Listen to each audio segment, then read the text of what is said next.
Assalamu alaikum YouTube family, I am here with another new video and today our topic is past paper analysis of English Precis and composition paper from 2016 to 2021.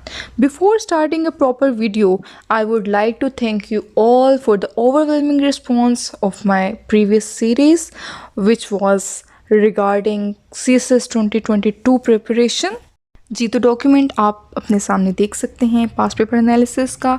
इसमें एक तरफ मैंने एक column बनाया है जिसमें मैंने type of questions लिखे हैं और दूसरी तरफ मैंने ईयर्स मेंशन किए हैं। अब सवाल ये पैदा होता है कि मैंने ये क्यों बनाया एनालिसिस, वो इसलिए क्योंकि हर टाइप का क्वेश्चन हर साल नहीं आता। फॉर एग्ज़ाम्पल ये जो क्रॉसेस आप देख रहे हैं, फॉर एग्ज़ाम्पल चलें हम मिसाल ले लेते हैं डायरेक्ट इनडायरेक्ट की, तो डायरेक्ट इनडायरेक्ट कंसेक्टिवली 3 साल से नहीं आ रहा और वो 3 साल कौन से हैं, 2019 से 2021 तक ये नहीं आया सवाल, लेकिन आ भी सकता है, कोई पता नहीं। इस वजह से ज़रूरी है पास्ट पेपर एनालिसिस करना ताकि एक थोड़ी जस्ट मिल जाए, जो थोड़ा पता चल जाए कि कौन से सवाल कंसेक्टिवली आ रहे हैं और कौन से आप प्रिपेयर करने हैं आपने और कौन से को आपने ऑप्शनल रखना है।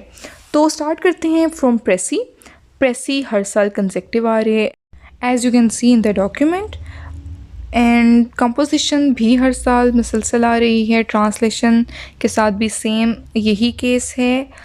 ईडियम्स थोड़ा सा यहाँ पे डिफ़र कर जाते हैं। ईडियम्स इस साल नहीं आए, यानी कि 2021 में ईडियम्स नहीं आए, अदरवाइज़ 2016 से लेकर 2020 तक ये कंसेक्टिवली आ रही हैं। अब बात कर लीजिए करेक्शन की। करेक्शन हर साल आ रही है कंसेक्टिव। पेयर ऑफ वर्ड्स 2 साल नहीं आए और वो 2 साल कौन से थे, 2019 और 2020, राइट। अब पंक्चुएशन की बात करते हैं। पंक्चुएशन भी कंसेक्टिव आ रही है, हर साल आ रही है। प्रेपोजिशन सिर्फ 1 साल नहीं आई और वो साल कौन सा था, 2016 का। ओके, डायरेक्ट इनडायरेक्ट का थोड़ा सा डिफरेंट केस है। डायरेक्ट इनडायरेक्ट 2016 में आए, 2017 में नहीं आए, 2018 में आए दिन, उसके बाद 2019 से लेकर 2021 तक ये नहीं आए हैं।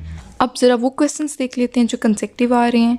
प्रेसी कंसेक्टिव आ रहा है, कंपोजिशन कंसेक्टिव आ रहा है, ट्रांसलेशन कंसेक्टिव आ रहा है, करेक्शन भी कंसेक्टिव है, पंक्चुएशन भी कंसेक्टिव है। तो इस तरह से आपको पता चल गया कि कंसेक्टिव क्वेश्चंस कौन से हैं और ऐसे कौन से क्वेश्चंस हैं जो किसी साल आते हैं और किसी साल नहीं। आई होप कि ये छोटी सी वीडियो आपके लिए हेल्पफुल साबित रहेगी। वीडियो को लाइक करना ना भूलिएगा, चैनल को सब्सक्राइब करना ना भूलिएगा और अपने दोस्तों के साथ शेयर करना भी ना भूलिएगा। थैंक यू सो मच, दुआ में याद रखिएगा।